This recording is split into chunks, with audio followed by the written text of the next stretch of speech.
So I'm running a test on my new camera and the audio, and it looks like the audio is working, but I've never tried this before, so if you're just tuning in, bear with me because I'll see your messages in the chat if it's not working. So today, I want to talk about the truth, about everything. And what does that mean? It means what the news really is, what they're doing, and where we currently are in politics. The reason why I wanted to talk about this and why I titled the video this way is because I was reading this article in the New York Times about Jordan Peterson. And there's a little tidbit in there which gave me pause. First, here's what you gotta do. Hit the thumbs up button, subscribe, and let me know if everything is working. It says audio is better than last stream because I'm actually using my new camera, HDMI out, and it's actually zoomed in really far because you can actually you can see it. If you look down, let me try and point. Right there, you can see it's where it says standby. Because I wonder if I can actually fix it. There you go. Now it's gone. So I'm actually using my it's a Sony RX100V5. Amazing camera. So anyway, glad that everything's working. You can also join in the comments with Super Chat. If you give at least $5, your comment will appear above everybody else's, and it'll appear on the screen. At least $2, it should appear on the screen. And let me tell you the truth. And we're going to start by talking about Mr. Jordan Peterson. The truth about the New York Times. And I think I have everything set up properly, so I'm not actually here to talk about Mr. Jordan Peterson, who I think is a very interesting fellow. He's got a lot of great things to say. He's got a lot of things to be criticized for. And actually, you know what I'll do? I'll start by criticizing him because there is this really great quote in this piece that I actually think it might be unfair. It seems so crazy. This one right here, where it's this. There's a meme about Jordan Peterson saying these long, rambly word salads, and there's one right here. Yeah, they do exist. They just don't exist in the way you think they do. They exist. They certainly exist. He kind of does these things where he'll go off on a tangent, but that's not why we're here. I certainly think there's reasons to criticize Jordan Peterson, and Mr. Peterson, or Dr. Peterson, would probably agree because he's a rational human being who recognizes his own faults. But the point of this, we're going to talk about the truth right here, is this paragraph right now. Recently, a young man named Alec Manassian drove through Toronto trying to kill people with his van. 10 were killed, and he has been charged with first-degree murder for their deaths and with attempted murder for 16 people who were injured. Mr. Manassian declared himself to be part of a misogynist group whose members call themselves incels. No, he didn't. No, he did not. This is fake news. I'd bet everything. I'd bet my car that this incels thing is fake news. I seriously would. So, if you're not familiar, incel means involuntary celibate. These are people who are in a dry spell, they try to get laid, they can't do it. And it's other people who view themselves as like the bottom genetics.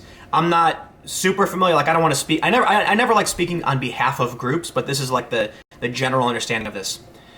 Somebody made a Facebook profile and then added a post where it was just one photo. There were no photos on this profile. There were no friends on this profile. It looked like a brand new profile with 2 posts. And one of those posts was this guy saying that he was an incel. You can edit the dates on posts. You can edit your page and make it look like you posted something months ago. And that's all it was. It was an archive. The archive was created after the attack, and the post was dated from just before the attack, I believe. Regardless, there is absolutely no reason to believe this is true. So why is it then that in a New York Times profile of Jordan Peterson, it mentions this is true? Why is it that they actually cite another article, I'll pull up this article, another article about incels showing Elliot Rodger? Because this is how history is made. This is the truth that I want to talk about, because I have been a personal witness to history and have seen the narrative be wrong. And it scared me for a long time. And now I kind of feel defeated. And I felt defeated about it for a while. So I was in Ukraine at the start of what eventually became the Civil War. So this is the Maidan protests, which led to the outing of Yanukovych, I believe the name was, ultimately. Now it's kind of died down. It's a complicated situation. But Channel 4, I believe it was Channel 4, so I want to preface this with, it's been a while. I believe it was Channel 4 in the UK that ran a story totally incorrect. It was like calling one group of protesters anti-Yanukovych when they were pro-Yanukovych, and I'm like, that's a really important distinction to, because there's counter-protesters and protesters, so you kind of want to make sure when you have the nationalists waving their little flags, you appropriately, detail them. And, basically, the story was wrong. And I said, this is a major publication telling millions of people history. This is what happened in Kiev on this date. And it was totally wrong. And you know what happened? When I reached out very politely, I said, hey, you're wrong. You know what they did? They said, yeah, well, too bad. And they did nothing to correct it. Now, that tidbit of information is in history. It is a part of history. And so what do we have here with this story where they actually mention that this guy, Alec Manassian, claimed he was an incel? Well, look, there's a possibility he did, but they're treating it like like it's definitively true, when it's not. When it was an archive that's highly dubious, that was probably made by some trolls. We have no reason to believe it's true, there's no confirmation. Yet, it will go down in history that this man was an incel, like many of these other shooters like Elliot Rodger. So I started thinking about what makes confirmation. If someone contacted you on Twitter and said they were going to leak to you Twitter DMs between them and, I don't know, let's say Jordan Peterson, and they sent you screenshots, is that confirmation? Well, unfortunately, to a lot of journalists, seeing a screen grab, like let's say it's like a legit screen grab, the timestamps, everything makes sense, you can see the tabs open, you can see them, or let's say it's a video. Let's say they screen record their Twitter account with the DM open, and you see these messages, really damning messages. I think most journalists are going to go, that's confirmed. I saw them record the messages. But you could just make a fake Twitter profile that's identical to, Jordan Peterson's.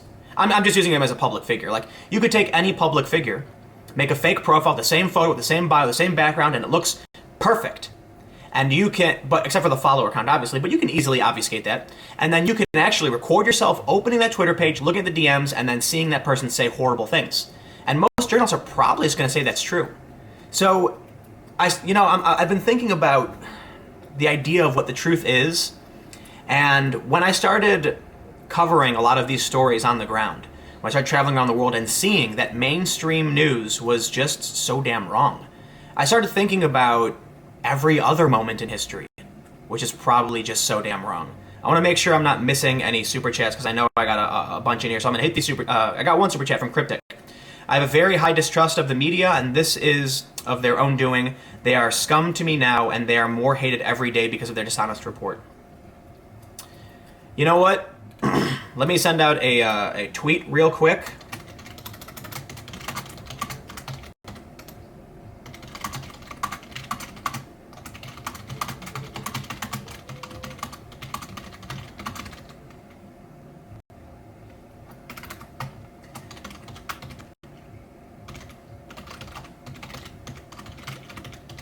And I know there's some really cool stuff going on right now, live streams. But thanks for hanging out. I'm going to get into a little bit more fake history in a second. Let me just post these to Twitter and YouTube. So now let's talk about... I've got another really interesting thing here too that's coming up in a second, like the result of fake news. Super chat here from XLER8. F the media, go watch some Gulf City cartoons, all hail Blue Whale, and may krill be unto you all. I'm not sure if I know what that means, but I was at Occupy Wall Street. And what happened during Occupy Wall Street feels like an eternity, because every day was something new. But when you read about what happened at Occupy Wall Street, you're like, that seems pretty straightforward. Most people will never know what actually happened. And think about who was there and who was documenting what was going on. I'm glad I was there so that I can talk about what actually happened, from my perspective. And it's not so much me disagreeing with other people, more so details that get lost from, when you hear a report from an ideologue. The journalists that showed up there walked around and wrote stuff down and left. I actually slept there. I hung out with a lot of people and I was back and forth, and it was fun. It was an adventure. But when you read about something like Occupy Wall Street, most of the people who are going to give you an in-depth understanding of what happened are advocates of Occupy Wall Street. So they're only focused on the good things, and they're probably only going to tell you the good things. Sure, they'll criticize themselves in the areas where they think it's safe. But there's no one who is down there who's going to tell you what really went on. Like people accused of stealing money, people who I'm pretty sure were stealing money, people I know were stealing money, and people I know were stealing donations. That happened. That's not to say, and I'm not saying all this to be like Occupy Wall Street was bad, and everyone's like, no. It's just another human event.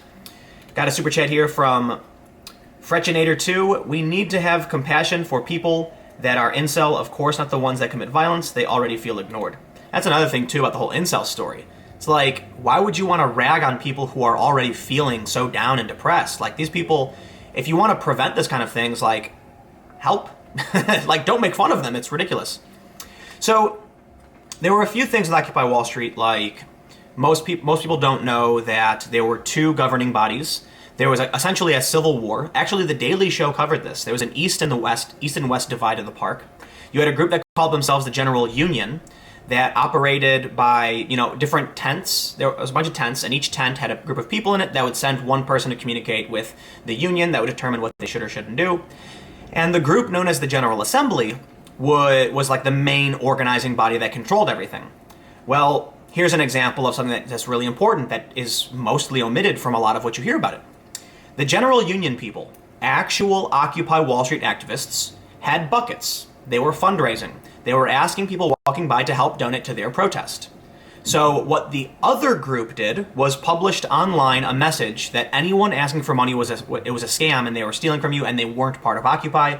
And it's been a while, but basically there was conflict. There was corruption. There was thievery. One of the organizers actually stole from the donations. That happened. And there was an absurd amount of corruption. An absurd amount of corruption. When you think about what happens in the past, when you think about stories like Boston, for instance, let's talk about Boston last year, when there was something like 10 free speech advocates, maybe like 20 free speech advocates, including Vashiva, who's an Indian guy, and his supporters were holding up signs that say Black Lives Matter too, and then you had 40,000 activists outside screaming that Nazis were there. The narrative is splitting. And now you have this large group of people, 40,000 protesters, saying that was the day the Nazis showed up and they protested them. But the people who are actually paying attention are saying, no, that was the day that a bunch of, conservative free speech advocates went, and they were like mixed race and brown people there too. Pedestrian 0101 says, I really want to keep watching, but I have stuff to do. I hope this gets posted later so I can finish it. Love you, brother. I've fact-checked you before, and you seem pretty solid. Keep being awesome. Thanks, you, man. Appreciate it. Alan McGowan says, Tim, do you think the media may radicalize small groups like incels by constantly vilifying them, thus making their attack a self-fulfilling prophecy? Yes. When it comes to people like incels, this makes them feel more and more ostracized. People strive off of social acceptance. A good portion of everyone's behavior is based on trying to be accepted by somebody. And what happens when you can't? Well, they create their own community. So incels have created their own community where they can be accepting of each other. And then you end up with them singing the praises of certain individuals. And this is why the incels Reddit got banned, at least according to Reddit, because it started getting really violent. People were praising people like Elliot Rodger and things like that. And so if you keep vilifying, mocking, and insulting, what do you think people are going to do? You are creating a sub-pocket that is outside of your society, and they're not going to want to interact with you. In fact, they're going to hate you. And that's a bad idea. We want to integrate people. Excuse me. But yeah, so let's hit some comments, and then I want to show you something that's going to blow your mind, that's really freaky, and it is the result of fake news and the splitting narrative, and we're in trouble. So Nerve Clack says 4chan is always right. Now that's interesting. 4chan can solve a mystery like no other group I have ever heard of. I mean, maybe there was a group of super powerful sleuths 100 years ago or something, but 4chan really is this, it's like a decentralized supercomputer of individuals who are bored enough to track down a flag in the middle of nowhere because they track the stars and the planes flying over and the sound of frogs. holy crap, that's insane.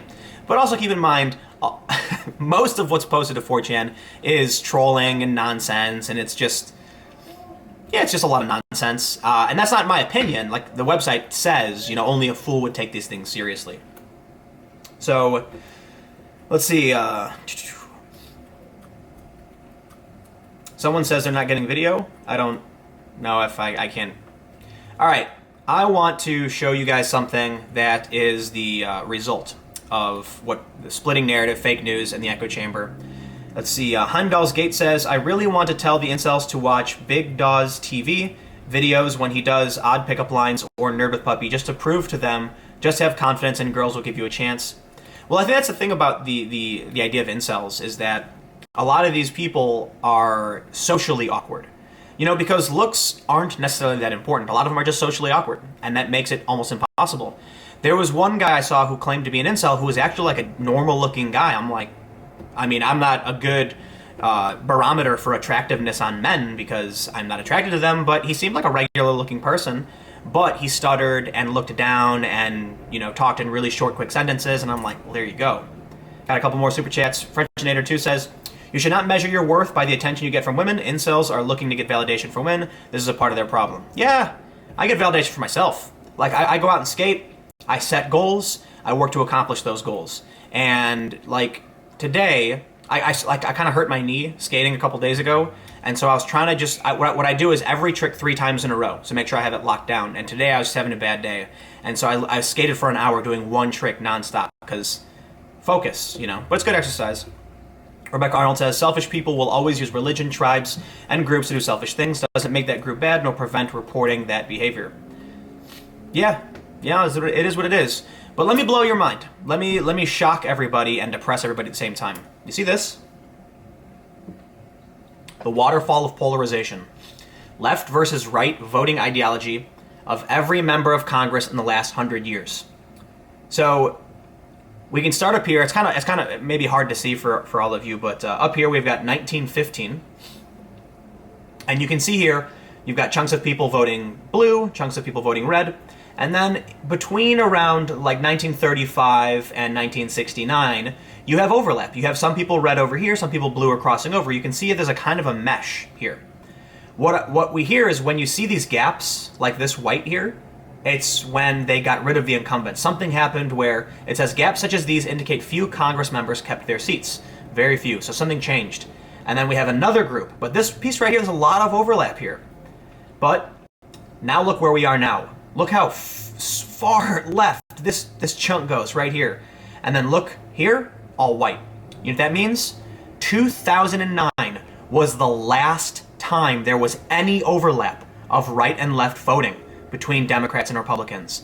This is extreme polarization. What happened in 2009 that triggered this? Well, actually, we can go back a little bit further than that. You can see here that in the 90s, the polarization was starting. There is some overlap, but the gap is getting bigger. Something really kicked into full swing around 2005, in the 2000s. And I think it's really obvious what happened. Social media, mobile technology. We have been able to get our information from sources we choose instead of a handful of sources. Back here, let's go back to this gap right here where there's overlap. This is when there's only like 1 or 2 media companies, so people's opinions are very similar to each other even when they disagree. And that means a Republican might vote Democrat and Democrat might vote Republican just, because you could be centrist, you could be in the middle and it makes sense. Today, you can't. So I find it really interesting because I don't vote, so I don't even know if I'm on this graph. But you can see here that in the dawn of the information age, there is no overlap anymore. And look how far right things are getting. These are people who have almost no overlap with the left and the right. When people get their information from sources they're choosing and only focus on 1 or 2 stories, this is what happens. Now, we can go back and see that there are gaps in the past, but the swing on the voting back in the early 1900s was a lot weaker. It was very static. And then we enter the broadcast era, television and all that other good stuff, and now there's overlap. because you might watch a channel that's considered conservative or liberal or whatever, and your opinion might shift. Today, it's only going to get worse. 2015 is where this stops, and it's it's really bad. There's no overlap. What does it say to me? Well, part of this video is to talk about the truth. And when the New York Times runs a story where they say Alec Manassian was an incel, that's not the truth. But the New York Times is reporting it. And this is an after effect. The initial reporting of this guy saying he's an incel happened. And people should have retracted it. They should have mentioned this was likely a hoax. They didn't. And now, derivative stories are starting to emerge saying it's true. And what's going to happen? In 5 years, someone will cite this in a book. Someone will cite it in, an ebook. It'll get cited in a documentary. They'll say the New York Times reported this as fact on this occasion. Why? There's no proof. A fake profile is not proof. The standards for proof and truth are gone. Absolutely gone. Out the window. And now history is going to be just a bunch of random nonsense, because journalism today is getting ridiculously saturated by people who aren't journalists, who are activists, who don't care to actually verify, who take no pride in saying, yes, this is true. I do. And there's a handful of people who do. People get mad at me because they're like, Tim, call out the media for attacking Jordan Peterson, for attacking Sargon. They're doing it on purpose. And I'm like, I can't prove they're doing it on purpose. I can say that in my opinion, it seems like it's on purpose, but you can also see, like, when the AP issues a retraction about the Trump story, there is incompetence involved. If I don't have hard evidence, which is really hard to get, I'm not going to say it's true. But what happens with everybody else? They know it's true. Sargon did a video about Jordan Peterson, and I watched it, and I laughed because I'm like, there's the difference between me and Sargon. Sargon said it was a deliberate, I'm going to misquote him, I'm paraphrasing, but he said, deliberate, malicious, ideological attack against Jordan Peterson. And that is far more extreme than I would ever get. And you all know that if you watch my videos. The closest I'd get is, in my opinion, I'd say this has to be on purpose, because I can't imagine somebody would be that dumb, but we don't have evidence, we can't say it's true, so it's up to you to decide if you think it is or isn't. So a lot of people have repeatedly been pressuring me, like, just say it's true, and I'm like, no, because I don't care. If it's not true, it's not true. You know what I mean? If it is, it is. If it's not, it's not. I'm not gonna just start saying it is. All right, we got some. I want to make sure I get these super chats in. Oh, we got a bunch that I missed. Mike Depew said, "Do you believe people in the Middle East or Florida would be less crazy if they could just get some more air conditioned facilities?" Well, I don't know. I don't know if heat actually is a big factor in, like, crazy. But I do know that heat's a big factor, or it's been speculated, and I'm not an expert on this, but I've been told by a lot of people who do crime beat in Chicago that when it gets hot, violence gets bad, because people are all sweaty and they're all angry. And in Florida, I don't know what's going on in Florida, but I'll tell you what, I lived in Miami, nobody goes outside. You can go outside in January and February, I'm not kidding. Yeah, people go to the beach because you're going into the ocean, but my God, it's 100% humidity, and it's 100 degrees out. It's absolutely ridiculous. Fretchinator2 says, "This is exactly why I subbed to your channel. I don't want to hear myself over and over." Thank you. I appreciate it. I got a $5 super chat, but the message was retracted. Well, thank you for the super chat either way. The Werner Herzogian. Given our extreme political polarization, should political ideology become a protected class under the 1968 Civil Rights Act? It doesn't have to be. This is I grew up in the hacker community. Specifically, I used to program games, and I did graphic design and websites, but I started to move away from building computers and programming stuff into more social engineering because, I don't know, I started to get to I was a teenager, it was more fun, it was easier. Social engineering is when you hack people, when you can predict their behaviors and make them do things. And so I started thinking about the 1968 Civil Rights Act and how political class or political ideology isn't protected. Religion is. You know what that means? All you have to do is say that you think your candidate is the Messiah. There you go. You're officially protected. Because no one can tell you what your religion is. And it doesn't have to be a certified state-recognized religion. It does not. So I can say my religion is Timism. And my political ideology? Timism.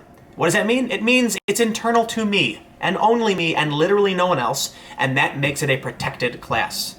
So my political ideology and my religion, one and the same. And if you tell me I can go wherever I want, right? Dress code? No problem. My religion, Timism, I have to wear it. Let me in your building. It would be it's a violation of human rights law in New York City, in New Jersey, in California, a bunch of states, to violate someone's religious rights. We have the 1968 Civil Rights Act. You can just say it's your religion. End of story. This is one of the big problems with civil rights legislation, is the loopholes it creates. Most people, however, don't screw with these loopholes. Most people play by the rules. And that's good, because we need people to play by the rules. When I was flying out of Moscow, I was transferring through Moscow. I wasn't actually staying there. So when they're boarding the plane, they go, now boarding first class. And what happens? Every single person runs full speed and starts jamming themselves to the door. That's what happens when people don't follow the rules. In the US, they say now boarding group 1, and everybody gets in a nice tidy line. Sometimes people try to cut, and you're like, excuse me, if you're not in group 1, you back up. But for the most part, the lines work. You know, I'm in group 3, I'll wait in group 3. No big deal. We're all getting to the same place. You know, jamming and cutting from the line is not going to do anything for anybody. Look, if you really want to get in before everyone else, just say you broke your arm or something. There's simple loopholes. But I always wondered, as somebody who is relatively proficient in social engineering, why we don't see more of these kinds of manipulations and these kinds of exploits. Like I was saying, if you want to make sure you can't get kicked out of a restaurant, let's say you're at a restaurant and they say no Trump supporters. You say, oh, I'm not a Trump supporter, I'm a worshiper. Literally, that's it. Change the word supporter to worshiper, and you are now legally protected because you think Trump's the Messiah. Or maybe you think Bernie Sanders is the Messiah, but I don't hear too many stories of people getting kicked out of restaurants for supporting Bernie Sanders or Hillary Clinton, though. I'm sure it's happened. But Trump is a particularly controversial figure. You know, people wear MAGA hats, they get attacked, it happens. So you go to a restaurant and they say, hey, no Trump supporters. Say, oh no, I'm a worshiper. Yeah, I believe he's the second coming. And now they can't kick you out. Because if they do, all you got to do is say that you genuinely believe it. You really do believe it. And there you go. It's a religion. So let's go back to these super chats. Scarlock says, is it true that Texas shooter was wearing some kind of political symbol? I don't know what's real anymore with breaking stories. Well, I haven't confirmed this, but I was Emily was tracking the story earlier, and she said he had a sickle and hammer and an iron cross. So he was a communist Nazi, apparently, and he had some other far left ideology stuff too. But you know what, man? Whenever this stuff happens, people try to claim it's Antifa, they try to claim it's a white supremacist, and it's just like, you know what, man? I don't care who it was anymore. Whoever it was just someone who is sick. And that's just the easiest way to put it. Their ideology doesn't matter. Ideology. Their political beliefs, whatever. All that matters is there was something wrong with them. You can believe whatever you want. If you're going to get a gun and go kill a bunch of people or run some people over, yeah, there's something wrong with you, and that's what we need to focus on. Because everyone's trying to earn their brownie points. Hashtag real name said, people talk about incels as though they are a movement or an ideology rather than a state of being. It seems like nothing can be done to address the issues until people start calling a spade a spade. Incels are people who, in my opinion, have had negative experiences throughout their life, long-standing social consequences, like long-standing incidents, actions that have repeatedly bashed them into the ground.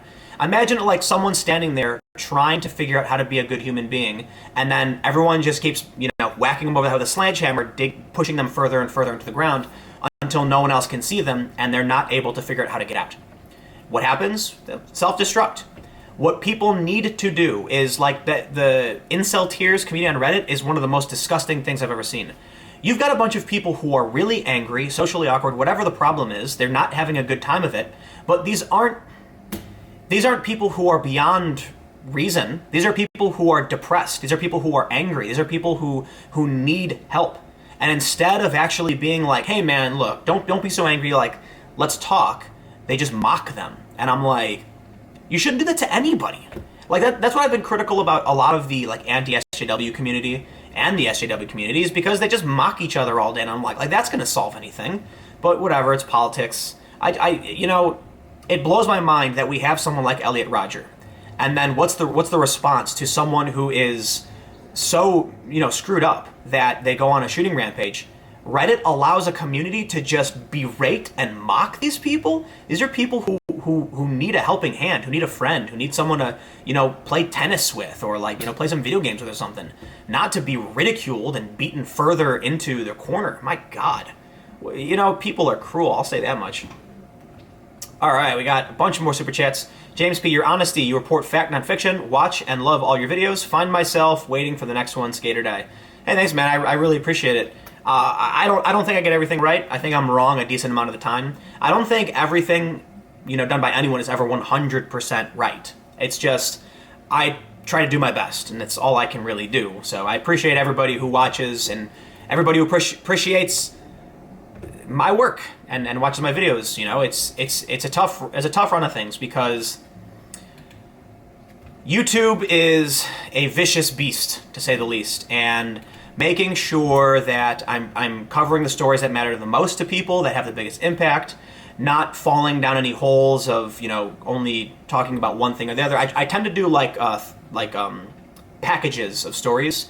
It's kind of like every week there will be some kind of cycle of specific stories. And this past week it was kind of media lies was like a big theme, and then you'll notice this. There's kind of themes to the week. It's not always, but it does work out that way.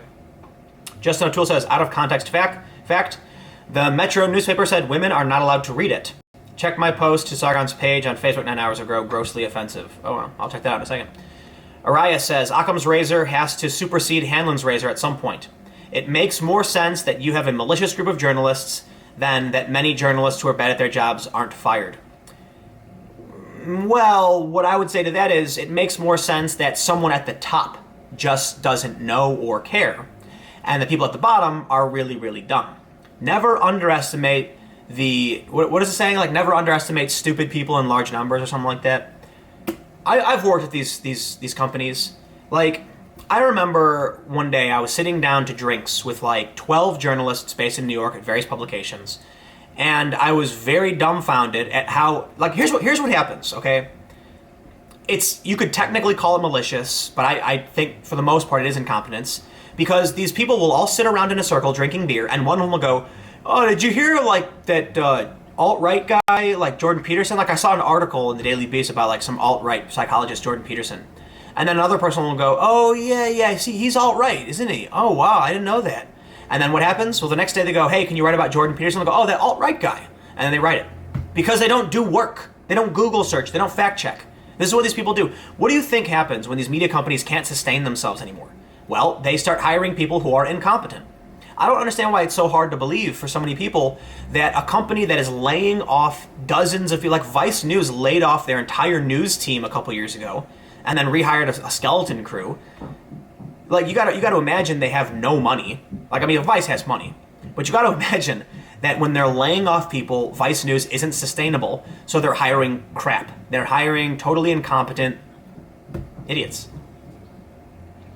AGK, oh man, got a bunch of super chats. AGK says, as far as Timism goes, is the beanie part of the religious garb? Yes. And so that means if you're going to a casino or any high-end restaurant and they tell you can't wear a hat, you can just say it's religious. And if they ask you what your religion is, that is a violation of, well, at least in New York, it is a violation of human rights code in New York City to demand answers as to what someone's religion is. So you can literally go to the fanciest restaurant in New York City, if you can afford it, wear whatever the hell you want, dress code be damned, and if they say, "I'm sorry, sir, this is a black tie affair," you can say, "Oh, well, I'm wearing my religious attire, my Vans shirt and my t-shirt and my jeans. It's part of my religion." And if they say, "Oh, what's your religion?" you can say, "How dare you question my religion?" That is a fine.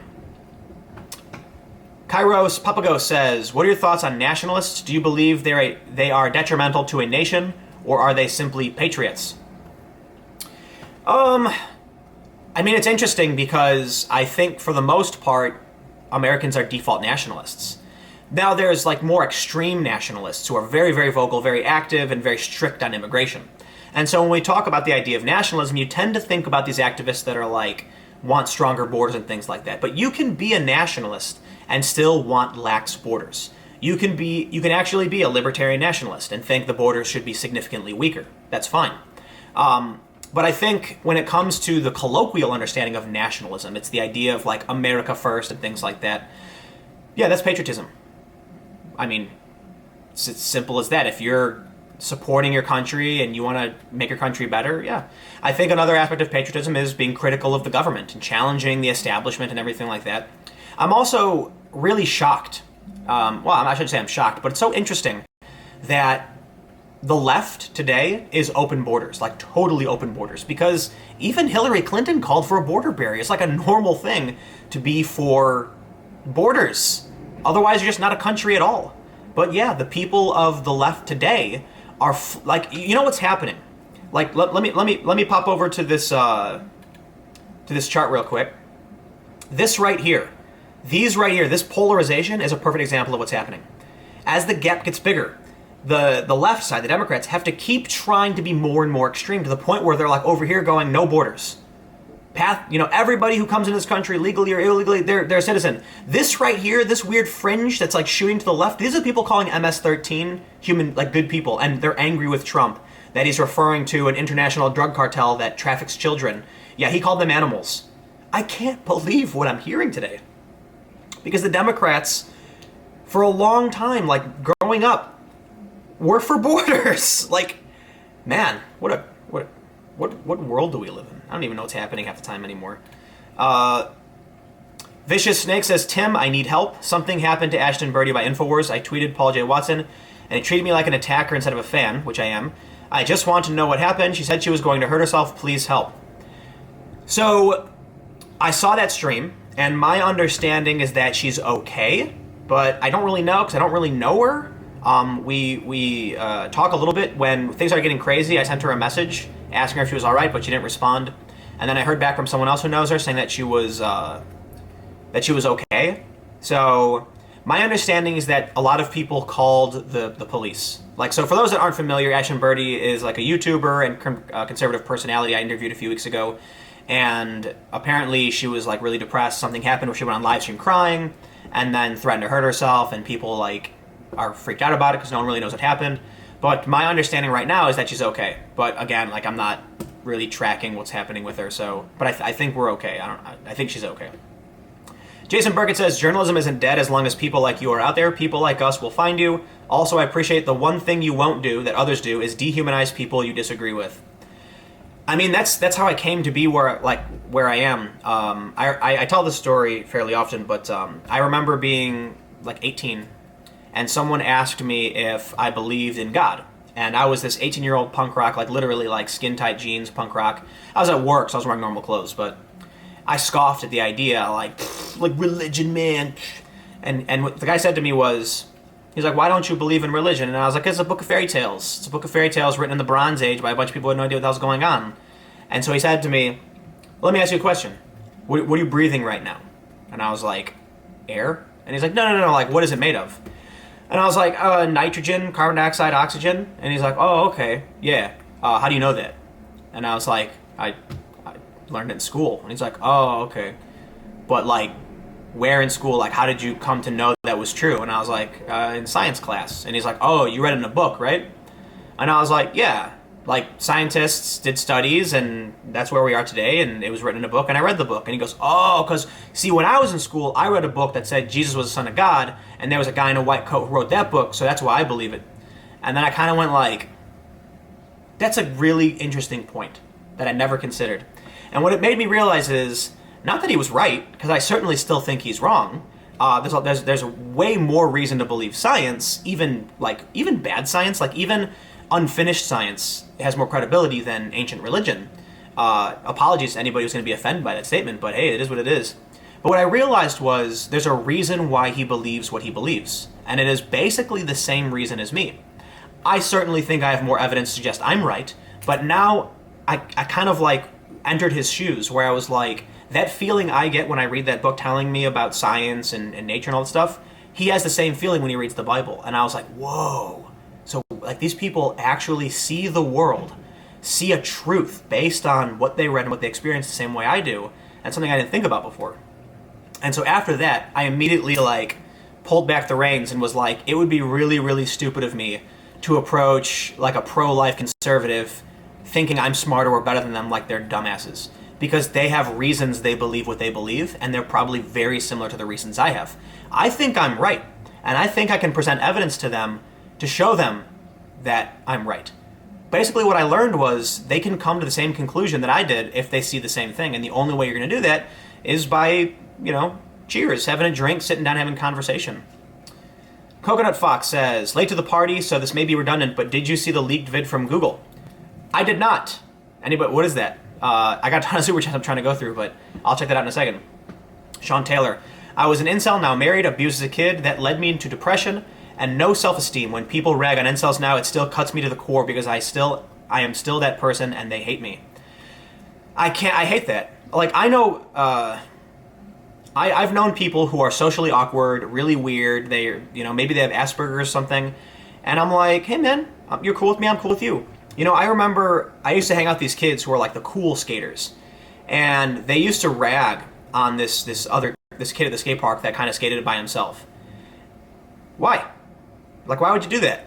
I would show up to the skate park in my neighborhood, and I'd see this kid skating around, and I'd be like, hey, what's up, man? How you doing? And when the thing I love about skateboarding is that no matter how good you are, I see this kid trying a really easy trick, but he's busting his ass, and then he finally lands it. I'm clapping as loud as I can, I'm cheering for him, high five, boom. Because you did it. I'm not here to prove that I'm better than you, you're better than me. We're here to prove that we're better than ourselves 5 minutes ago. And so I had these kids that I was skating with laugh at me, be like, why would you hang out with that kid? I'm like, it's cool with me, I'm cool with him, what's the problem? But they would pick on him. And I'm like, that's so dumb. Like, why would you do that? You know what, man? The weirdest people, the most socially awkward people, you can help them. I don't understand maybe it's insecurity. I think that's what it is. I think, people just are emotionally unstable. And when you think about these journalists who write these fake stories because they don't want to do the work or because they're ideologically motivated, it's because they want power in their lives, When you repeatedly hear about things that disempower you, you're like, yeah, well, I can get them, and then they feel emotionally satisfied making things up. Kyros Papago says, thanks for the answer. I'm a civic nationalist from Athens, Greece. I am often accused of fascism because of my views and called a racist. That's what's really crazy. Fascism is the extreme top right of the political compass, so I guess from your perspective, top right. And nationalism can literally exist anywhere one quadrant above libertarian. So, honestly, I believe you actually can be a complete anarchist, total bottom left or right nationalist. You can be completely for... No, that's not true. It would be at least 1 degree above. When you form the smallest government, you can be proud of your country and have almost no borders. You can be a nationalist supporting your nation and your nation's laws and still having very few of them. Nationalism and fascism are not synonymous, nor are they even near each other. Neither is globalism. Because think about what globalism is. I was talking with someone about the Nazis, and someone asked me, I think this was on the last stream, they were like, weren't they also globalists because they're trying to take over the world? And I'm like, yeah. So are they really fascists? If fascists are authoritarian nationalists, but they want to take over the world and be a globalist nation, then wouldn't they be globalists? So they're not fascists, they're just authoritarians. Words are meaningless. We're doomed. Alan McGowan says, do you believe science is the answer to how and religion is the answer to why? I don't think... I certainly don't think Abrahamic religions are the answer to why. I think a lot of religions are like our earliest form at science. Think about it, and kind of like science and politics together. When someone looked up at the stars and tried to figure out what that was, they came to a conclusion based on the information they have, and that's the building blocks of where we get to with science and math. Think about a Sudoku puzzle. When you're first starting out, you're looking at blank spaces. You don't know where anything is. And over time, you slowly figure it out, and then boom, the entire map is visible. When you're playing a really challenging Sudoku puzzle, you have to pencil things in, right? I don't know if you've played Sudoku, but it's 3 by 3 of blocks of 3 by 3, and you put 1 through 9 across and in each box. And so you have to try and figure out what number goes where. When you're playing a really hard game, you will pencil in this box might be 1, 5, or 9. This box next to it could be 2, 3, or 7 because you don't know for sure. To me, that's what religion was. It was them saying, like, here's what I think it is based on the very little bit of information we had at the time. I do find it unfortunate that people cling to religion in like a non-reformed way, right? So Judaism and Christianity, heavily reformed, modern reform, so now they're becoming more like communities of faith as opposed to hardcore fundamentalist like governing practice. Like, who practices Mosaic law anymore, right? You know, Sharia law is practiced in many countries. Mosaic law, I'm not sure that's like Judaism and Christianity. I don't think anybody practices Mosaic law for the most part. Though there are some aspects of it that people have tried to enforce even in the 90s, like no gay marriage. That's Mosaic law. And so, you know, Islam certainly hasn't faced that reform. Judaism and Christianity has.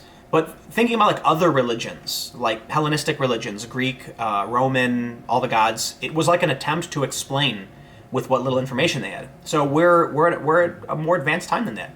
And I think we're seeing, at least what I've read so far, is that people are becoming less and less religious. The answer to why is terrifying.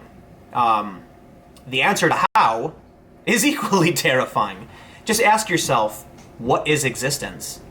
Because can you think of what isn't existence? It's tough.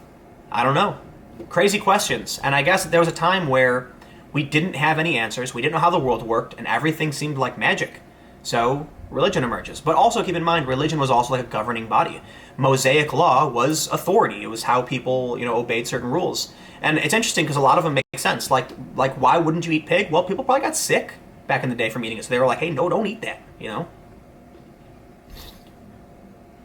Steve Britton says, I suggest science and faith are not one and the same, not mutually exclusive, and areas of faith can never be explained scientifically. I think the easiest answer is I just don't know. I just really don't know. There's only so much we can know. And here's what I say too, because I tell people that I do believe in God, absolutely. But I think when you say that, people assume you're talking about Abrahamic God. You know, a guy with a white beard and a robe or something like that. God could be a ridiculously, God could be a giant cube, a supercomputer tesseract. Like, the idea that a human would try to fathom and try and believe they know what God is mind-blowing. If we are but a fragment of reality, a fragment of a fragment of a fragment, a microscopic tidbit of all of the wonder and splendor of the universe, then whatever God is, whatever the universe, it's probably so beyond us, there's no point in trying to fathom what it really is. So my idea of God is more of, I could be wrong, people call it like Einsteinian God. It's this idea of a higher power that is just abstract and beyond our understanding. But I believe there is something abstract and beyond our understanding. I think it would be silly to apply consciousness to it in the way we experience consciousness. I think it might be closer to a supercomputer, but even thinking that is limiting what God would be. And so I just help people imagine this. Imagine a giant orb of light. And you can't explain what it is. You can't explain the feeling that it is. You can't explain the power of what it is. And stop trying to imagine that God is a person, because that is assuming that God is as low as you. And whatever God is probably too far beyond us to even bother with. Not necessarily bother with, but we'll probably never understand. You know, it'll have to be, I don't know. There's just too much. But let me get to these. I disagree with some of your, Edward B. says, I disagree with some of your liberal views, but agree with a few. I consider myself a conservative while agreeing with some liberal ideas, and I guess become a family man changed me. Keep up being you, man. Hey, I appreciate it. Yeah, I don't like identifying with any of the tribes because I don't trust any of them. And there's just, SJW doesn't mean just left, because there are right-wing SJWs. There are people doing the same thing. There are people on the right that are being offended for you. Actually, let me dish out some criticism too. I know people are going to get mad at me for saying this, but I'm going to say it. There are people on the right who are coming from North America and going to Europe and complaining about immigration. Why are you being offended for Europeans for them? If Europeans are upset about it, then they need to deal with it.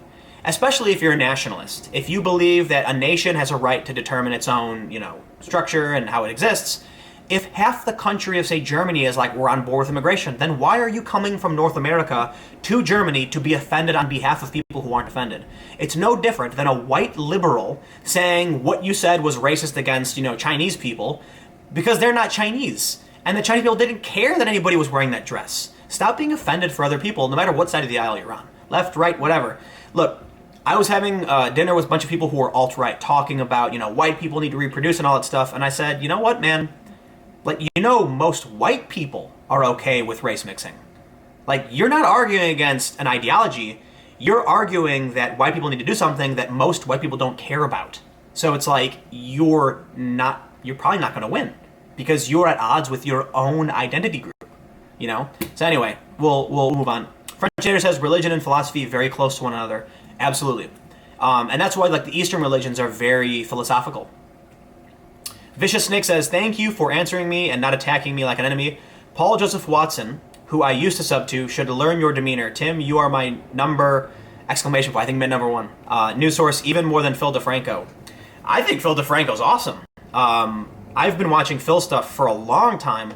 And there was even a point, if you look at my older videos, where I was trying to see if I wanted to do that. I was doing news and I'm like, can I do a daily show like he does? He does a lot more pop culture. I do not do pop culture. And I think that's to his benefit.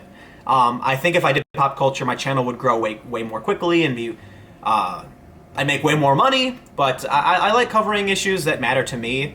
And you know what, man? Maybe I should, you know what I think I'll do? I was thinking about this earlier.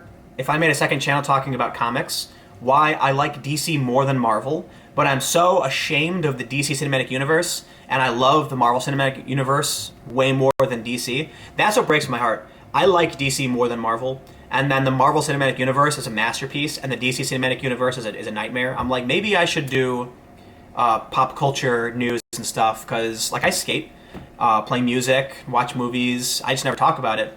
And that's one thing that Phil has that I think makes him a mainstream voice, sort of mainstream, is that he talks about everything. He talks about issues that I talk about. Sometimes we cover the same stuff. Count Dankula, he covered that.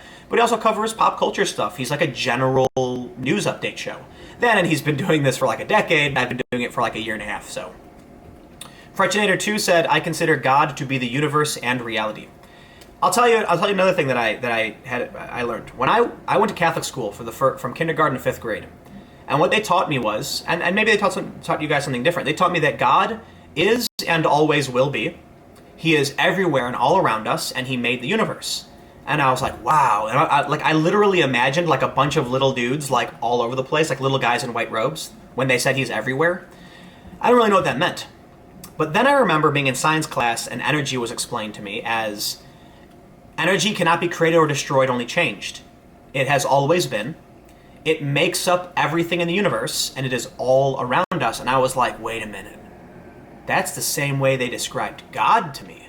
And then I was like, whoa. I don't smoke. I've only smoked a couple of times in my life. But that was meeting with my friends. I'm like, dude, what if God is energy? What if everything that is a part of God? What if the universe, what if we are just a small part of what God really is? And we are just little pieces of his energy. And then my stoner friends are like, whoa. And so that was another thing to me. I was like, that's kind of when I moved into an Einsteinian God area when I was younger, when I was like, maybe science is on the right path towards finding out what God really is. And religion is just kind of someone hypothesizing from a long time ago. Someone hypothesized this is what God is, what the universe is. But what if the end result of science is truly understanding all of existence? And maybe we can't. Maybe it's impossible. But maybe we'll have a rudimentary diagram of whoa, we figured it out. That's God. That'd be crazy. So that's why I think science is awesome, and I think science should be encouraged. So we're coming up on 53 minutes. Nothing for you here says God, the force equals the universe. It's all energy, man. At a subatomic level, even particles behave like waveforms. Man, there's so much freaky science stuff, wave function collapse and Schrodinger's cat and M theory and multiple dimensions and antiparticles and bosons and whatever. Edward B says, you greater than Phil, his content is controlled. I unsubbed him. I don't think his content is controlled. I really don't. I think he's just a harder centerline guy for pop pop reasons. And I don't mean that. I don't mean it disrespectful. I think he tries to make sure he's being as middle of the road and fair as possible. Whereas I am more ideological. Like, I'm absolutely. I talked to Phil, and he said that, you know, he views me as more in the fight, and he's more like outside trying to like figure out what's going on and balance it. And I'm like, I definitely feel we do something similar, but he's right. I'm standing on the battlefield. I am talking with people. I am expressing my beliefs and my opinions, and Phil is kind of just a dude who sits back and watches it all happen and then talks about it. There's a big difference. Martin the Panda, any thoughts on Israel? I feel like too many people are invested in a problem they're not involved in nor affected by, and I don't know all of the facts. Really had to find unbiased reporting on it. Also, DC better than Marvel. Nightwing forever. Good work, man. Yeah, I like DC better. I like The Flash, and I like Batman. One of the reasons I like DC better is just Batman. Like, gotta say it, man. Batman is a great story about omitting the fact that he's like super rich. He's just peak human. That's how they describe his powers: peak human physical capability. And there was a moment in Justice League that I really love where Superman's interrogating somebody, and the guy's like, "You can never make me talk." And then Batman walks up, whispers to him, and the guy says, "I'll tell you whatever you want." And what I liked about that was, if you are smart, you can be a superhero, right? So, you know, sure, Batman's rich, but even just being able to know what to do to make someone confess or give you the information shows that you, like, it's a good story. Thoughts on Israel? I have been to Israel. I thought it was very lovely. I was in Tel Aviv. And I've also been to Egypt and Morocco and a few other countries. And what I realized was Israel is beautiful and secular. You can walk around, you can have a beer, you can live a relatively like Western-styled life of freedom and liberty and things like that. And in Egypt, you can't do that. In Morocco, not so much. In a lot of these countries, it's very strict and very different. So from a personal cultural perspective, like, you know, I think I like Israel better simply because it's more like here. It's more like the U.S. And it's got a complicated history. I think anybody, look, there's a lot of people who are like, Israel is right. No, Gaza is right. No, Israel's bad. No, Hamas is bad. And I'm like, man, you know what I'm going to say? I just don't know enough about it. And I think a lot of people want to, you know, assign a defense to it based on their tribe. Dave Rubin tweeted out that Bernie Sanders is like effective PR for Hamas. And I think that's fair, but I also think Dave is of a particular tribe. And it's not right or left. You know, Dave's obviously done this video where he said leaving the left and all that stuff. But I think what happens is people are like, hey man, you know, if you're on the left, then you gotta defend Palestine and Gaza. And that's what they do because they want to fit in. And I'm like, I don't think it's as simple. First of all, simply because Israel is more powerful doesn't make them inherently bad. The U.S. and the Western allies support Israel with weapons. That means when it comes to border skirmishes, Israel's going to win. That means when it comes to rockets being fired by the Al-Qassam brigades, Israel is going to win. And then what happens is when Israel strikes back, it's disproportionate, de facto disproportionate. And so there's a million and one reasons to criticize Israel because I personally think it's beyond disproportionate. You know, I think they need to pay attention more to their PR. I talked about this the other day. But I also don't think Gaza is entirely innocent. At the same time, I think it's really important to look at the history of Gaza. And, man, let's be real. When you look at Gaza, how it's one of the most densely populated areas on the planet, there's no freedom of movement. These people are without resources. Yes, there's the argument that Israel does provide them with resources, but they're boxed in, so they can't do anything. A lot of these people can't even go to the beach because, you know, Israeli ships are out there. So it is a huge problem. And my perspective on this comes from my Israeli friends who love Israel and are very, very critical of the government. And that's what I want to say to people. You can support the Jewish people, you can support the Israelites, you can support Israel, and still fight to keep what Israel as a government does in check. And I think it's absurd that we've reduced what's happening with Palestine and Israel into this, you either support one or support the other. It's like, no, man, call them out when they do something wrong, support the ones who are peaceful, and let's figure out a real solution so that everyone can be happy together. You know, I don't know if there's a solution there, but I certainly think it's silly to try and play it up like one side's the bad guy. I think when the Al-Qassam brigades go into a school to fire rockets at Israel, it's like, dude, like, you're effectively using children as human shields. They build tunnels, they smuggle weapons. And then Israel does what they call mowing the lawn, where they have drones come in and just blow a bunch of crap up in Gaza and people and buildings. And yeah, that just makes the conflict worse. I don't think they're good guys in this one. I think it's war, you know? And there's no real reason to pick sides. I guess at some point you'll have to, but you can always try and be a centrist like me. Cold Summer 91 says, would you ever do an interview with Styx Hexenhammer 666? Yeah, that'd be cool. Styx is awesome. When my video on the Associated Press got taken down, Styx was he made a video almost immediately like calling out YouTube, saying it was BS. I watched a lot of his videos. I think Styx he's a cool dude. I don't watch his occult videos, but I think it's really cool that he's into occult, and I think he does like gardening videos. But he's one of my like main. I don't watch a lot of channels, but he is one of the channels that I watch relatively regularly for. Like, I don't watch a ton of channels all the time, but I watch Styx like the most. Alexander Podwell says, I'm trying to find more alt news sources on YouTube. I've got you, DeFranco, Sargon, Styx Hexenhammer. Any suggestions for more alt news outlets? We Are Change. Luke Rudkowski, who runs We Are Change, has been doing this for like a decade. And so I think he's doing like a daily show. I don't know exactly what he does, but he does like a what really happened thing where he breaks down a bunch of different news stories, similar to mine.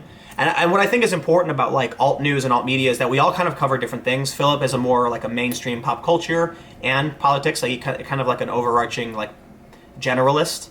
And then my stuff is very focused on cultural politics, conflict, and crisis. More so cultural politics over the past year or so. And that's just because, you know, as much as people don't want to admit it, like that has always been one of the biggest things I've covered. Like literally being at Occupy Wall Street, it's been U.S. cultural politics. Frenchinator 2 says, what I have heard, there are no innocent actors. Yeah, and I think what it really comes down to with Israel and Palestine is that Israel has more power. So you have two groups. One side throws Molotovs, one side fires back with guns.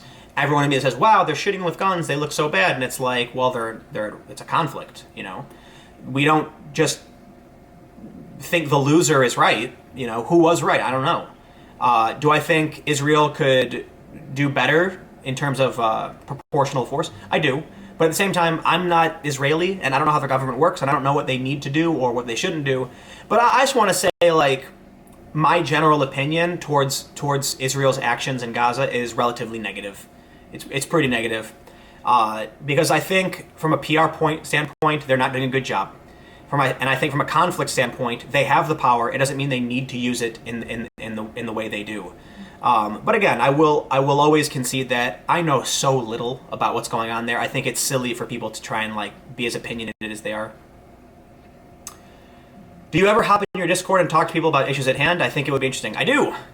Just maybe once or twice, maybe once a day or every other day. My Discord is always open. I'm just usually like reading and working, or I'm out doing stuff. So when I'm around, like I do go in the Discord. Heimdall's Gate said, "What if God was just a slob like one of us? On a bus like one of us, trying to find his way home, or something like that." Derek Weissman says, "Look up Alternative History Hub on media and mass shootings. It's up your alley." Yeah, there's always some weird stuff going on with these shootings. And I think that's why we end up with so many conspiracy theories. People should chill out on conspiracy theories. Not to say that conspiracies don't happen, just that a lot of people will see like Sandy Hook, for instance. One of the dads is coming out before an interview and he's laughing. And then everyone's like, oh my God, he's laughing? Why would someone be laughing after their kid was just killed? Clearly something is wrong. This guy is sick. And then like that's evidence to a conspiracy. No, it could be that he's a cold, callous individual. Could be that he was crying all day, and then someone told him a joke to make him laugh, and it was the first time he felt good since it happened. You don't know. I think take into consideration, but people jump the gun way too much on this stuff. Revius, you should check out The Shadow. Batman started out as a plagiarism of him. Really? That's interesting. Yeah. Christopher Rowley says, hey Tim, can I get your opinion on the head tax that Seattle approved last week? $275 per employee paid to the city to help fight the homeless problem. Ugh. Listen, let's talk about taxes. First, I am a lefty, right? So I center-left libertarian. What that means is I typically agree more with government and social cooperation and social contract than I do with like free market stuff. But I'm center left. I'm very close center, which means I think you need a real balance of both. You need free enterprise, but you do need some kind of regulatory system in place. What are taxes? Taxes are you paying membership to your country in exchange for what the country supplies you with. So for all the people on the left saying we should have, like there was that video from Ashton Whitty and that sailor dress woman, and she was like, I just want free healthcare. It's like, okay, free healthcare. Let's talk about free healthcare. What does that mean? What is free healthcare? Okay, what people mean by free healthcare is they want the government to pay for healthcare for everybody, like NHS, in the UK, or like National Health Service. Okay, what does that really mean? Well, it's not free. You can't have free unless you're fully intending to enslave another human being. You have to pay for it. Like, that's a fact. So I understand they're speaking colloquially. They mean free healthcare as in like a government supported thing. Okay, so let's break that down. What you're really saying is you think everyone should be forced to pay for one insurance provider. End of story. That's it. The government providing healthcare is no different from a company providing healthcare. They will operate differently. Now, I mean to say, functionally. A government will provide healthcare a specific way, and a corporation will provide healthcare a specific way, and hospitals will take money from both. But the idea of free healthcare is it's not real. What you're really saying is you want a public insurance system. I think it's better to say, because the idea, like, you're not getting healthcare for free, you are still paying for it. One of the big challenges with national, like public healthcare, and why we ended up with Obamacare, is because simply having the government provide insurance isn't going to solve the problem of people without insurance, because you need to be able to support the system. There need to be enough people paying into it so that you can pay out in a balanced way. You can't have 10 people who are not paying for the insurance getting money from the insurance provider, because there has to be money flow in for there to be money flow out. And money flow in has to be slightly greater than or equal to the amount going out, otherwise the system collapses. In which case, there is a problem with public healthcare. You'll get a lot of old people. Well, actually, this is why public healthcare a public option might make sense. But the reason why I believe we end up with the individual mandate is that if we want to guarantee anyone can buy insurance, well then we have to make sure those that are healthy are buying insurance. If we have a national healthcare system, these young people who are like, I think we should have free healthcare, yeah, what you're really saying is you want to pay a subscription that subsidizes the sick and the elderly. That's cool if that's what you're all about. Like, by all means. I think a lot of people who are for that would be like, yeah, totally. Cool. So why can't that be accomplished with private healthcare? There's no real, like, what's the functional difference between an insurance provided by a government and insurance provided by a company? Regulation? Well, the government can regulate insurance providers, just like they could regulate themselves, but I wouldn't trust them to regulate themselves. Honestly, I'd much prefer a private company fight back against them and have a back and forth. I want to see the government regulators go to them and be like, yo, you can't do this, and I want to have them be like, yo, you can't tell us what to do, and then the courts will figure it out. That makes a heck of a lot of sense. I think it would be great if we did have a public option, though. I think it makes sense that we have private and public, and that's what a lot of countries are doing. But again, free? Nah, not free. So back to the point about the head tax in Seattle. Taxing people to fight the homeless problem. Okay, where is that money going? Is it going to the homeless? And does that mean I can go choose to be homeless in Seattle and no cost to myself and then get benefits from your city, which means you, as a citizen who works, will be paying for me to do nothing? That's where the big problem comes in. Because we want to do good, we want to pay our taxes, we want to allocate taxes in the right way, and we want to help the homeless get back on their feet. But some people will exploit that. That's a big challenge. So, centrist, what can you say? Nicole Marie says, what is your definition of SJW? Because I would say it's outrage without just cause. I think that your critique of SJW is right, is interesting, but I do think they're pointing out things that are happening. Well, to me, social justice warriors, it is an insult, the way I see it. And it's somebody who is willing to lie to gain power.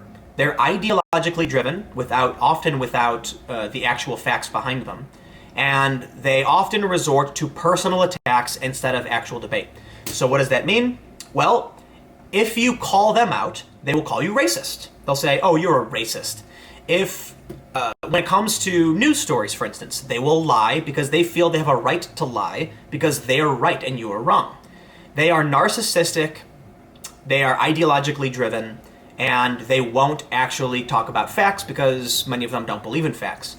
And yes, these people exist on the right as well. They really do. I think based on the nature of what the left and the right is, the left being more collectivist, the right being more individualist, you're more likely to see the SJW left than you are to see it on the right. But there are very high-profile right-wing SJWs, and I'm sure a lot of people who are watching are following them, and they do exactly what I just described. They put out fake news, they lie about what really happens to protect themselves. When they get called out for something where they did wrong, they throw someone else under the bus and claim they didn't do anything, and then they lie about the individuals in the incident because they want to protect themselves. And then when they get called out, what do? They insult, and they resort to personal attacks because they have no principles. I'm not just talking about that, I'm talking about the left and the right. There's no principles there. It's personal, emotional satisfaction. That's what it's all about. And they will lie, cheat, and steal to get it. They have no values, and they're not fighting for their values, they're fighting for themselves. Jabman2415 says, what do you believe ultimately determines what is right and wrong? I believe the Bible is the ultimate truth inspired by God. Well, I don't agree with the Bible thing because the Bible's got like Leviticus and Mosaic law. And Mosaic law and Sharia law are very, very similar. Not entirely similar, but there's a lot of similarities. So, like no eating pork, for instance, homosexuality is a sin, stone adulterers to death, if your wife cheats on you, owning slaves, all that stuff. I don't think that the Bible is. I think even the golden rule isn't necessarily the right thing. People say treat others the way you want to be treated.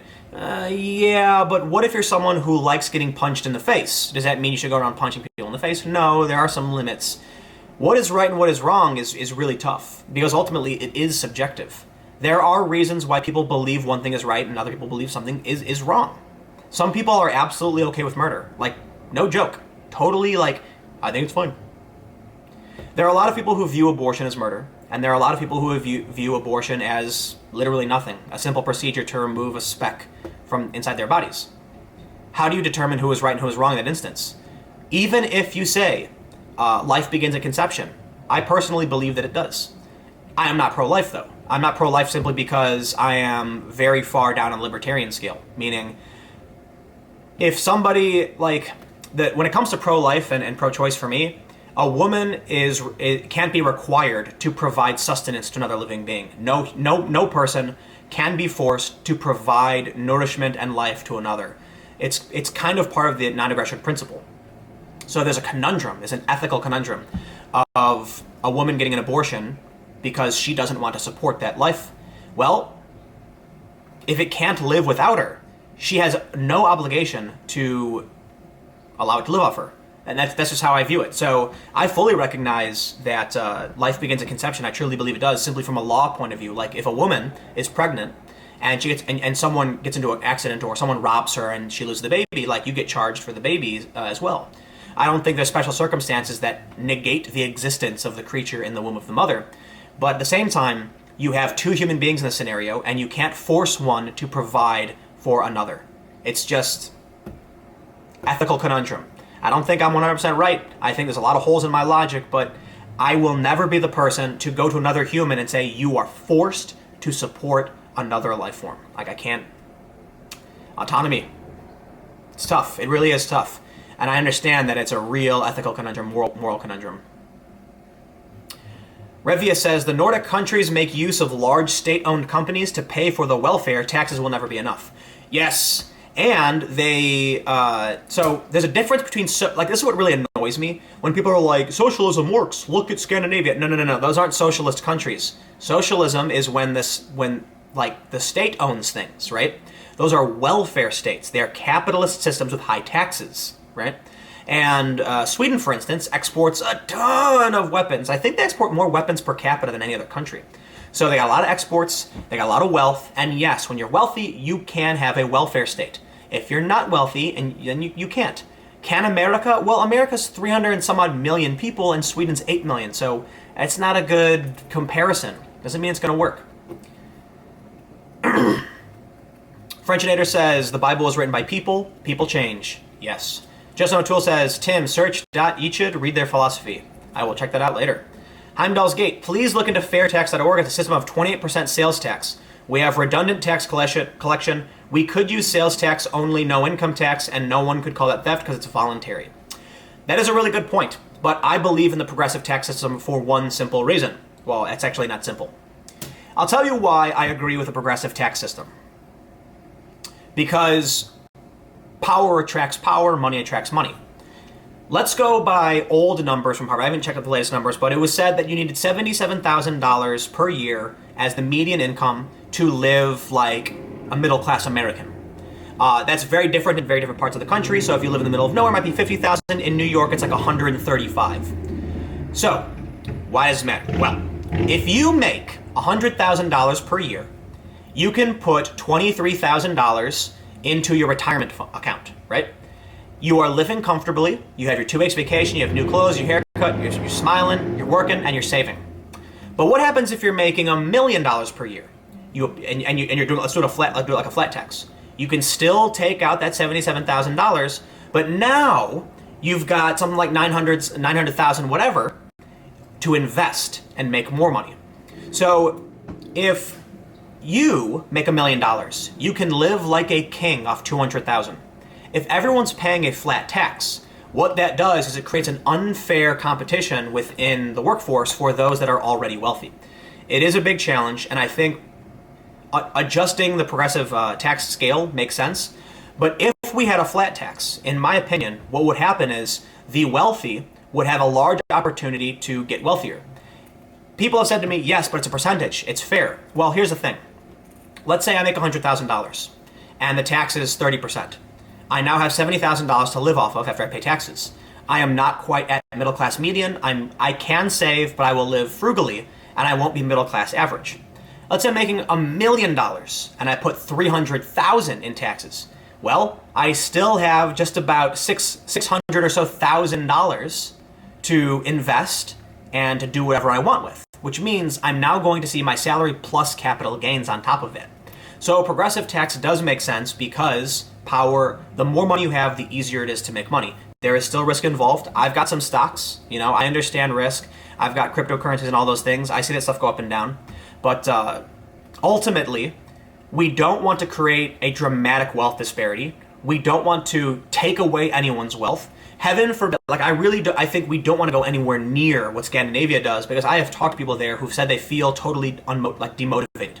Because after a certain amount, you just can't make any more money. No, we don't want to go that far. I don't think we want to go to the point where we have like a 90% tax.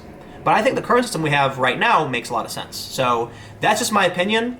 I always try to end with these things by saying I'm not an economist. Everything I said could be totally wrong, and there's probably 1,000,001 things I don't take into consideration, and that's why I don't vote on these issues, and I tend not to talk about what I think or why, because I don't think I'm smart enough. I think I can go places, I think I can read stuff, and I can tell you what I read, and I can tell you what I saw, and I can say, no, I know for sure that guy threw that rock at that guy. But when it comes to how the economy works, I'm like, dude, we got a global economy, Visa, MasterCard, we got international currency exchange, Forex, stocks. I'm the last person. Talk to the economists who are going to tell you what will work and what isn't going to. I don't know. Kulak says, ANCAP's GTFO. The Red Queen says, taxation is theft. Simply because we have roads and infrastructure does not justify that theft. If it did, then you could justify slavery, since many slaves lived in relevant comfort. Well, here's the thing. We have massive bridges in New York. We have roads that are regularly maintained, and when I was born, I was always using these things. So now, I have the system that comes to me and says, listen, I know you never said you wanted the bridge, but you know what? You're free to go somewhere else. If you want to stay and keep using the bridge, you're now 16 years old and working, you've got to start paying a subscription to maintain the things around you. And to me, that's fair. Totally fair. Because if I don't want to use the bridge, I don't want to live in New York City, well, then I'll go live in the middle of nowhere. I'll still got to pay my federal taxes because they're still keeping out bad people and providing some federal services and federal roads and interstates. Okay. You do have the option to leave. I know it's a conundrum because we're at a point where the world is almost solidified and there's very little free territory left. But hey man, go up to the Yukon, live in the wilderness, and don't rely on anybody else. One of the big challenges with the system and the mandate and the taxation, like mandating taxes and all that stuff, is when you walk around on sidewalks, you do cause wear and tear. And if we end up with a bunch of people saying, well, I don't want to use sidewalks, okay, then don't. But the moment someone, if people are not paying taxes, and many people aren't paying taxes, they're damaging the roads, and then the people who pay taxes have to fix them. Look, I like driving, right? I have to drive for work and things like that, and that means I am causing damage to those roads over a long enough period of time. My car contributes to that. I got to pay a tax to make sure that I'm paying my fair share, to make sure that the things I use are taken care of. But not just that, you can't escape sidewalk. You can't escape streets. You've got to walk on them if you live in a city. If you don't live in a city, you've got an argument. But cities are very, very, you got a lot of issues. And then there's even federal protections, the U.S. military. It's like, look, man, if there are people that want to come here and steal our grass or gold or whatever, and you got a bunch of guys with guns who are keeping them out, I think it's fair to toss them some loot to keep doing that. It's complicated. We're as the world gets bigger, we're going to end up with infrastructure that we never agreed to have, but we are causing damage to. So choose not to live in a city. I don't know. It's really complicated. Fretchinator2 says, with abortion, the question, what point is murder? With abortion, personally, I think everything's nuanced. And even when it comes to murder in law, there's varying degrees: first degree, second, third, manslaughter, second degree, involuntary, etc. And I think with abortion, murder might be a little strong because you don't have a conscious entity, but you do have a life. And so I think there is a distinction between a conscious entity and life growing inside a woman. I think life begins at conception, but at the same time, as I mentioned earlier, I really wouldn't. You're not going to get me. I will never support someone pointing a gun, using law enforcement and the government to tell another human being what to do with their own body. I understand there is a life in that woman, but I will not point a gun at her and force her to provide sustenance to that life. It's like I said, it's an imperfect ethical conundrum, and I just don't know what the right answer is. But I'm gonna resort to, I'm backing up. If you try to point a gun at another person, you've got two conscious entities right here that aren't dependent on each other. I'm going to stop you from killing them. But the idea isn't so much that an abortion is murder, as think about it this way. Let's say the baby in the womb is alive, and you successfully and carefully remove it and place it outside and say, there you go, we didn't harm it. But then it dies because it needs sustenance from its mother. It's very different from someone pointing a gun at another person's forehead and pulling the trigger. So, hey man, you need an ethicist or a philosopher. I'm not the right person. James P. says, confused. Murder of a child, not violation, non-aggression principle, but taking taxes isn't either. Sure, you are libertarian.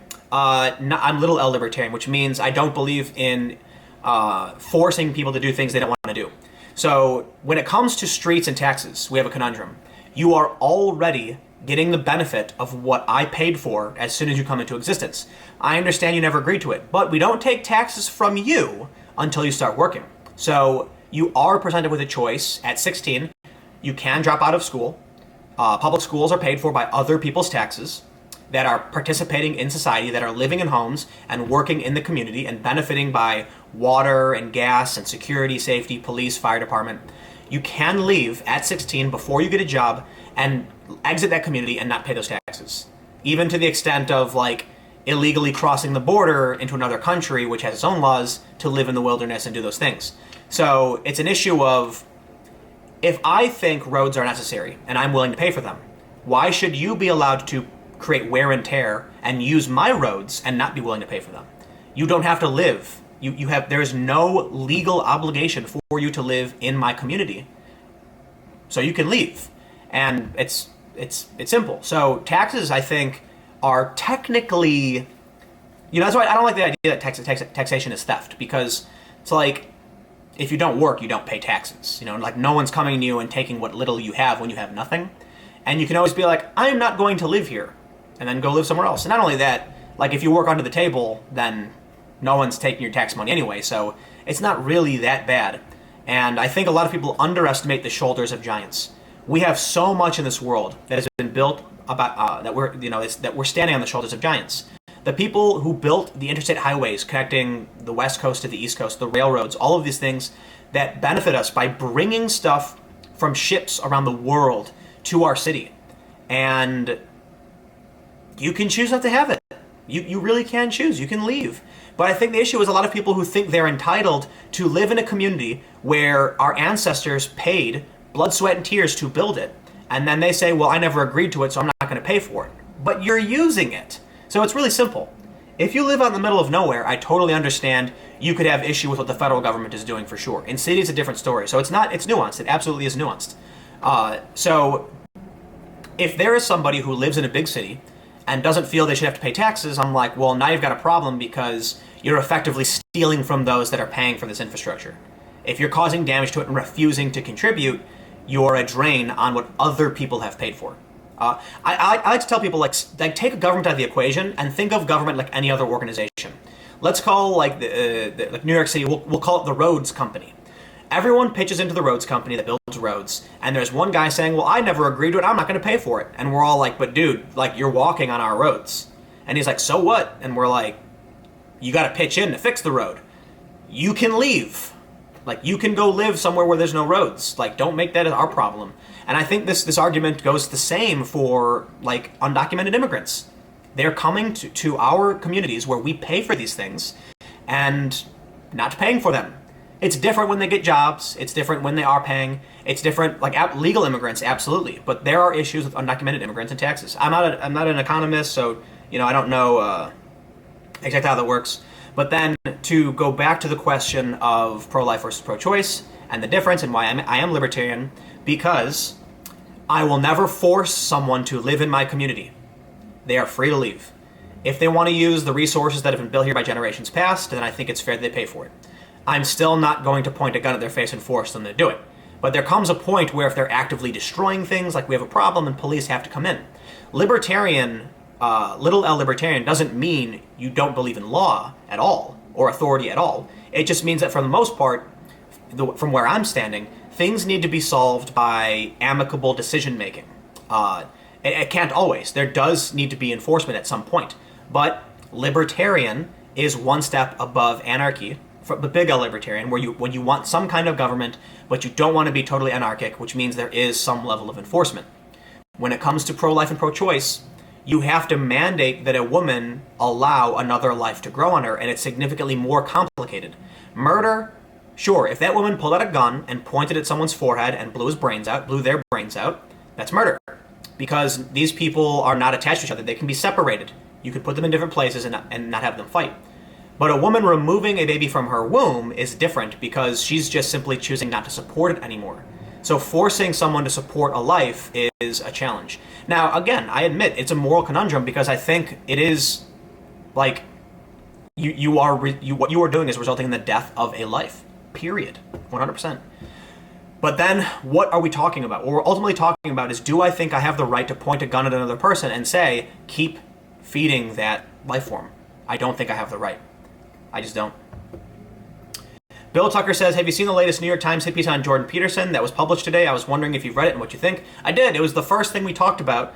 And in it, they talk about that Manassian guy claiming he was an incel, and they're wrong. Factually incorrect as far as I'm concerned. If you have that glaring inaccuracy in your piece, Nellie, I believe, who wrote it, I know her, and I don't have a lot of faith in your article if you didn't do any fact-checking on your story. What that says to me is that in this profile, she probably just wrote the guy was an incel because she heard it, and then grabbed a story somewhere else where she read it without actually confirming those facts. You can't just use a different news article as a source. You can't do it. You need to source the information yourself. Zyklon B. Peterson says, here's $5 for your work in Sweden last year. Some of my earliest red pills. Didn't make Barbara Specter happy, though. Clean up your Lebensraum? I don't know what that is. Okay, we're at an hour and a half. It's 10 o'clock. I got a split. We've been going on for a long time. I really appreciate everybody hanging out. The Truth About Everything will be up in the top news section of my playlist, so it will exist. It's got a process. Hit the thumbs up button if you haven't already. Subscribe if you haven't already. Thank you all for the super chats. You can follow me on Twitter at Timcast. I will have a video up tomorrow at 4, and then we've got the podcast on Sunday. So again, thanks to everybody who hung out and asked questions, and I will see you all tomorrow.